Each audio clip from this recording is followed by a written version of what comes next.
Motorcycle का performance बढ़ाने के लिए लोग बहुत सारे स्टेप्स लेते हैं, जिसमें से एक स्टेप होता है टाइमिंग को एडवांस करने का, और वही मैं आपको समझाने वाला हूं इसी वीडियो में। वेलकम बैक एवरीवन, आप देख रहे हैं एसआर मोटो वर्ल्ड और फिर मैं आया हूं एक नई वीडियो के साथ। काफी टाइम बाद एक इन्फॉर्मेटिव वीडियो लेकर आ रहा हूं। बहुत अच्छी इन्फॉर्मेटिव वीडियो होने वाली है, वीडियो के एंड तक बने रहिएगा, बहुत कुछ सीख कर जाएंगे। और इस वीडियो में हम बात करेंगे इग्निशन टाइमिंग को एडवांस करने के बारे में। सबसे पहला क्वेश्चन आपका होगा इग्निशन टाइमिंग क्या होती है। तो इग्निशन टाइमिंग के जैसे कि आप नाम से ही समझेंगे कि इग्निशन की टाइमिंग यानी कि किस टाइम पर इग्निशन हो रहा है उस चीज की टाइमिंग।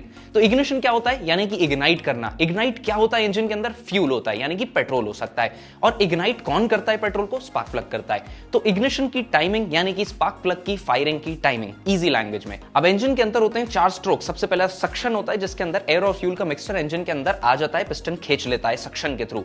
उसके बाद सेकंड स्ट्रोक होता है कंप्रेशन का, और थर्ड स्ट्रोक होता है पावर स्ट्रोक का, और फोर्थ स्ट्रोक होता है एग्जॉस्ट गैसेस बाहर निकलती हैं जब। अब ये जो सेकंड स्ट्रोक यानी कि कंप्रेशन है, इसमें मैंने आपसे बात करी, इसके बाद पावर प्रोड्यूस होती है, पावर स्ट्रोक आता है। तो पावर कैसे प्रोड्यूस होगी? फ्यूल इग्नाइट होगा, उसके बाद ही प्रोड्यूस होगी। तो कंप्रेशन और पावर स्ट्रोक के बीच में फ्यूल को इग्नाइट किया जाता है। तो कंप्रेशन स्ट्रोक में पिस्टन ऊपर की तरफ जा रहा होता है, बीडीसी यानी कि बॉटम डेड सेंटर वो पोजीशन होती है जहां से पिस्टन नीचे नहीं जा सकता है। और टीडीसी यानी कि टॉप डेड सेंटर वो पोजीशन होती है जहां से पिस्टन ऊपर नहीं जा सकता है, और ये क्रैंक थ्रो पर डिपेंड करता है। तो पिस्टन बीडीसी से टीडीसी की तरफ ऊपर की तरफ जा रहा है, फ्यूल और एयर के मिक्सचर को सिलेंडर के अंदर दबा रहा है, कंप्रेस कर रहा है, जैसे कि इंजेक्शन के ऊपर आप उंगली रखकर उसको दबाने की कोशिश करते हैं। अब जब ये पिस्टन ऊपर की तरफ जा रहा है, फ्यूल और एयर के मिक्सचर को कंप्रेस कर रहा है, तो वहां पर स्पार्क प्लग फ्यूल और एयर के मिक्सचर को फायर करेगा कंप्रेस होने के बाद, यानी कि टीडीसी पर भी फायर कर सकता है या बिफोर टीडीसी भी फायर कर सकता है। तो यही होती है स्पार्क प्लग की टाइमिंग या फिर इग्निशन टाइमिंग।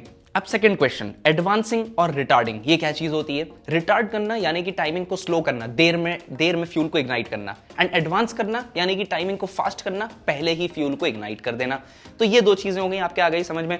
अब जैसे ही पिस्टन ऊपर जा रहा है, सपोज मानिए स्टॉक सेटिंग जो कि कंपनी ने फ्यूल मैप बनाकर दिया है, जो कंपनी की मैन्युफैक्चरर फैक्ट्री से बाइक निकल के आई है, वो वाली सेटिंग पर टीडीसी पर यानी कि 0 डिग्रीज क्रैंक एंगल पर जो है फ्यूल को इग्नाइट होना था, स्पार्क प्लग फायर करता 0 डिग्रीज पर।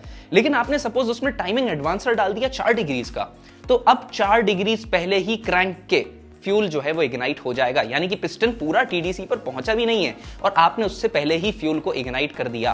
तो टाइमिंग एडवांसिंग को हम बिफोर टीडीसी से कैलकुलेट करते हैं। टीडीसी पर फायरिंग होनी थी, टीडीसी पर आपने एडवांस कर दी फायरिंग, तो टीडीसी से कितना एडवांस करी? 4 डिग्रीज एडवांस करी, टीडीसी से 4 डिग्रीज पहले फायर हो जाएगा। टीडीसी से 10 डिग्री एडवांस कर दी, 10 डिग्री पहले फायर हो जाएगा। 10 डिग्री होता नहीं है वैसे, लेकिन इन जनरल ये होता है कि टीडीसी पर पिस्टन पहुंचने वाला है, उससे पहले हमने फायर कर दिया तो एडवांस हो गई ये टाइमिंग। अब टाइमिंग एडवांस करने के फायदे क्या होते हैं? सबसे पहले वीडियो में मैंने आपको बता दिया था कि टाइमिंग एडवांस करने से बाइक का इंजन थोड़ा सा पेपी हो जाता है, हॉर्स पावर बढ़ सकती है, परफॉर्मेंस अच्छा हो जाता है, पिकअप आपका स्ट्रांग हो सकता है, मिड रेंज परफॉर्मेंस बहुत स्ट्रांग हो सकता है, और लो एंड परफॉर्मेंस भी बहुत स्ट्रांग हो सकता है। तो ये सारी चीजें टाइमिंग एडवांस करने से आती हैं। लेकिन टाइमिंग एडवांस जो है वो ऐसा नहीं होता, अंधाधुन नहीं कर सकते इसको कि सीधा हमने उठाया और टाइमिंग एडवांस कर दो भाई परफॉर्मेंस बढ़ जाएगा। टाइमिंग एडवांस इसीलिए हम बहुत ज्यादा नहीं कर सकते बिकॉज उसके बाद जब पिस्टन आपका टीडीसी पर पहुंचा ही नहीं है ऊपर और उससे बहुत पहले आप फ्यूल को इग्नाइट कर देंगे, तो फ्यूल पूरा कंप्रेस होने से पहले ही इग्नाइट हो जाएगा, और उसकी वजह से क्या होगा? नॉकिंग होगी, इंजन के अंदर नॉकिंग बढ़ जाएगी, जिससे पिस्टन, वाल्व्स, सिलेंडर, बहुत सारी चीजें इससे डैमेज हो सकती हैं।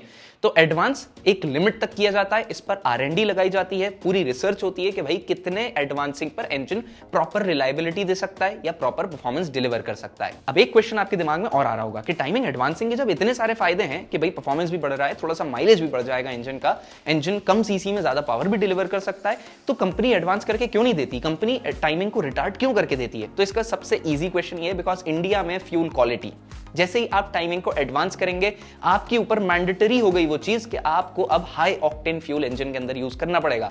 अगर आपने खराब फ्यूल, लो ऑक्टेन फ्यूल या मिलावट वाले फ्यूल को एडवांस टाइमिंग वाले इंजन में यूज करा तो इंजन में नॉकिंग होने लगेगी। इसीलिए आपने देखा होगा कि जो स्पोर्ट्स कार्स या ट्यून कार्स होती है उसमें जो है कंपनीज स्पेशली लिख कर रखती हैं कि 95 RON से ऊपर यूज करना है, 99 से ऊपर यूज करना है, 100 से ऊपर यूज करना है, तो इसीलिए उसमें ये लिखा रहता है। तो मैन्युफैक्चरर्स टाइमिंग को इसीलिए रिटार्ड करते हैं ताकि नॉकिंग रिड्यूस हो सके और जनरली ज्यादातर फ्यूल्स के साथ बाइक जो है वो कंपैटिबल रहे। है। लेकिन आजकल की जो मॉडर्न मोटरसाइकिल्स आ गई हैं उसमें आ गए ECUs। तो ECU में आप जो है मैनुअली कोई चीज छेड़छाड़ नहीं कर सकते ज्यादा।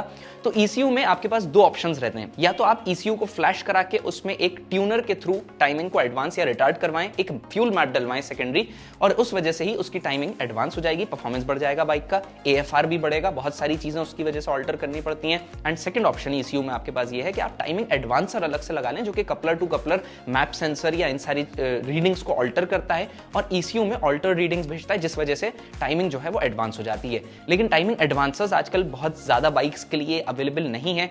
Generally CNG cars, LPG cars में लोग ये फिट करते थे, बिकॉज उनके इग्निशन टेम्परेचर्स, इग्निशन की थर्मोडायनेमिक प्रॉपर्टीज अलग अलग होती थी, तो टाइमिंग को एडवांस करना पड़ता था जब लोग गैस पर गाड़ी चलाते थे। लेकिन बाइक्स में टाइमिंग एडवांसर्स बहुत ईजिली अवेलेबल नहीं है, तो ECU tuning is the way to go. अब एक क्वेश्चन आपके दिमाग में और होगा कि टाइमिंग एडवांस क्यों करते हैं हम, टाइमिंग एडवांस करने से परफॉर्मेंस क्यों बढ़ जाता है? वो इसलिए बढ़ जाता है बिकॉज जनरली फ्यूल जब जलता है तो वो इंस्टेंट नहीं जलता है, उसमें कुछ मिली सेकेंड्स का लैग आता है, कुछ मिली सेकेंड्स लगते हैं फ्यूल को जलने के लिए।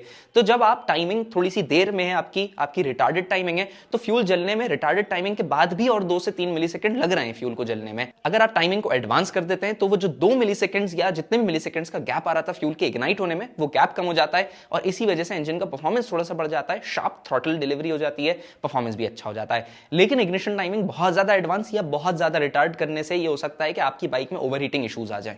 तो इंजन्स वही जो बहुत रॉबस्ट कंस्ट्रक्शन के साथ हो, उन्हीं में ये सारी छेड़छाड़ अच्छी लगती है। जो इंजन्स ज्यादा ट्यूनिंग को नहीं झेल सकते, वो इंजन्स कहीं ना कहीं बाद में ब्लास्ट हो जाते हैं, कुछ ना कुछ प्रॉब्लम्स उनमें आ जाती हैं, या बहुत दूसरे भी इश्यूज आ जाते हैं, कॉन रॉड बेरिंग्स चले जाते हैं। तो इसीलिए ऐसे इंजन्स को चुने आप ट्यूनिंग के लिए जो कि ऑलरेडी लोग कर रहे हो जिन पर tuning. So guys, I hope so आपको वीडियो पसंद आई होगी, कुछ सीखने को आपको मिला होगा, आपके लिए इन्फॉर्मेटिव रही होगी और ये थोड़ी सी नॉलेज जो है वो कहीं ना कहीं आपके काम जरूर आ जाएगी। So guys, thanks for watching, stay tuned, till then wait for my next upcoming interesting videos.